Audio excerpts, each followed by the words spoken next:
자, 한국인의 암, 이거 결국 우리가 잡아야 될 큰 숙제인데 그것을 위한 완벽한 지도 한 장이 준비되어 있습니다. 그냥 보통 지도가 아닌 거거든요. 자, 동아사이언스의 이정아 기자 나오셨는데 함께 관련된 얘기 나눠보겠습니다. 안녕하세요.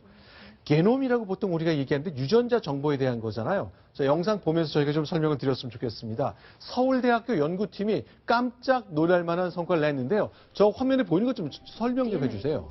네. 서울대 의대 유전체의학연구소와 마크로젠 공동연구팀이 한국인의 유전체를 거의 완전하게 해독해냈는데요. 네, 지금 보이는 저게 꼰 줄 사다리처럼 보이는 거 저게 뭐죠? 저것은 DNA고요. 사다리처럼 보이는 것은 염기서열인데요. 네. 서열을 분석하는 것 자체를 유전 정보를 읽는다고 표현을 합니다. 자, 저 안에 아주 수십억, 수십조의 정보가 작은 것이 들어있는데 그것을 비밀을 푸는 것이 온 인류의 숙제라면 서울대 연구팀이 큰 쾌거를 냈다는 건데 어떤 점이 그렇게 특별한 겁니까? 이미 2003년에 네. 해외 과학자들이 인간 게놈 프로젝트로 사람의 유전체 지도를 처음 그렸는데요. 그때 당시에는 이제 기술적인 한계 때문에 읽지 못한 공백이 190군데나 있었어요. 그러니까 190군데 있었다는 게 이렇게 X자처럼 생긴 요 염색체 어디선가에 대한 얘기죠? 네, 그렇습니다. 여기 화면을 보시면서 설명 좀 해주십시오. 네. 지금 보시면 30억 개의 염기 서열은 그러니까 인간의 유전체, 그러니까 게놈을 말하는 건데요. 이 중에서 이제 공백이 190군데가 있었는데 그럼요. 저 같은 사람 한 사람이 제 몸에는 염기 서열이라는 게 30억 개가 있고 그것이 이렇게 사다리에 그 발 딛는 것처럼 생기는 요런 바가 30억 개가 있는데 그 중에 그러면 우리는 190개 빼놓고 다 알고 있었다는 얘기인가요, 그동안? 네, 190개의 공간이 우리가 모르는 것이었는데 이번에 국내 과학자들이 그중에 177개를 알아냈습니다. 아, 30억 개 중에 190개 빼놓고 다 알고 있었는데 이거 온 인류 과학자들이 요거 알고 싶어서 달려들었는데 우리 서울대 연구팀이 꽤 많이 찾아내네요. 177개를 알아냈습니다. 네. 네이처지는 이렇게 평가했군요. 네, 지금까지 이제 인간 유전체를 분석한 결과 중에서 가장 완벽한 결과로 지금 평가를 받고 있습니다. 자, 그런데 이제 문제는 이게 이제 서울대학교 연구팀이기 때문에 한국인들을 중심으로 했다면서요. 그러면 뭔가 좀 특별한 게 있는 겁니까? 그렇습니다. 이 유전체라고 하면은요, 유전 정보는 이제 인종 간, 또 가족 간 다른데요. 유전적으로 가까운 관계일수록 이제 유전 정보가 겹치는 것이 많습니다. 근데 그 전에 해외 과학자들이 분석했던 유전체는 이제 서양인, 그러니까 백인하고 일부 흑인의 유전 정보를 밝혀낸 것이기 때문에요.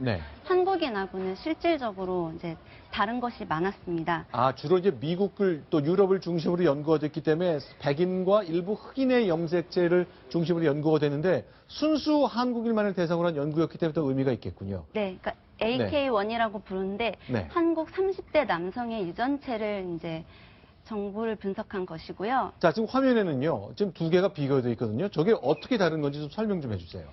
예, 그러니까 쉽게 말해 유전체가 아까 30억 개나 되는 염색장이라고 설명을 했는데 그거를 이제 모자이크 지도로 묘사를 해보면 지금 하얗게 표시가 된 부분이 아까 말씀드린 공백이에요. 네, 잠깐 오른쪽, 그러니까 서양인으로 보면 이제 30억 개 중에 190개 정도 비어 있으니까 이게 이런 사각형일 텐데 이번은 한국 사람 건 채워진 걸로 보아 이번에 서울대 연구팀이 채웠다는 뜻인가요? 네, 그러니까 공백의 거의 93%나 되는 공백을 이번에 우리나라 연구진들이 밝혀냈습니다. 네. 자, 그러면 이게 그러면 한국 사람에 딱 맞는 약, 한국 사람에 딱 맞는 치료법을 만드는 데 도움이 되는 건가요? 네, 그렇습니다.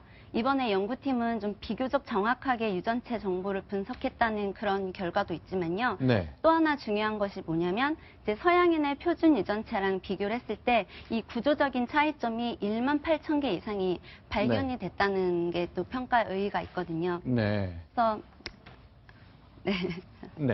자, 그러면요. 예전에 누구나 다 자기 병을 고치고 싶은데 스티브 잡스처럼 이제 췌장암이었나요? 암으로 사망했는데 스스로 나를 실험하라 이렇게 요구를 했었던 거군요. 네.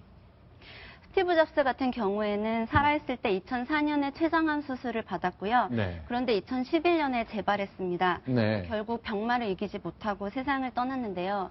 이 과정 속에서도 세상을 바꾸기 위한 노력이 있었습니다. 말씀을 드리자면 그 전에 인간 게놈 프로젝트를 주도했던 연구팀이 미국 보스턴에 있는 브로드 연구소인데요.